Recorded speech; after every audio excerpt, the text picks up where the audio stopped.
Welcome to PaidToday, how to install a Facebook pixel or a Google pixel. It's all pretty much the same. First thing we need to do is open up the website builder. Let's choose which site we want to install this specific pixel onto. So we'll do my new website. We just created this one if you've been following along with the tutorials. Go ahead and click edit on this page set. And from here, we've got a couple options. So the easiest way is to do page set global settings on the top left here. Go ahead and click on that. And from here, we can just paste in the our Google Pixel code. When it says put it in the head code, or if it says to put it in the foot code for certain things, all you have to do is go ahead and paste it in. And once you have that, just go ahead and save settings.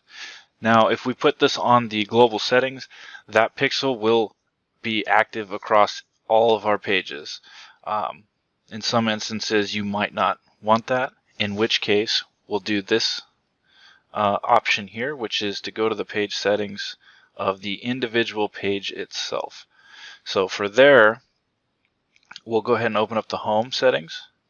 And it's exactly the same, just either paste it in the header or the footer code, whatever the directions told you on where to place it. And we'll put that in here. And I'm going to go ahead and save it on the page, on this specific page of home only. So that pixel will only activate when they're on the home page itself. So if I can save that. Now, if you're going to do this, make sure that you don't have a global pixel running and individual ones, as they can conflict with each other. So you might want to just be mindful of that.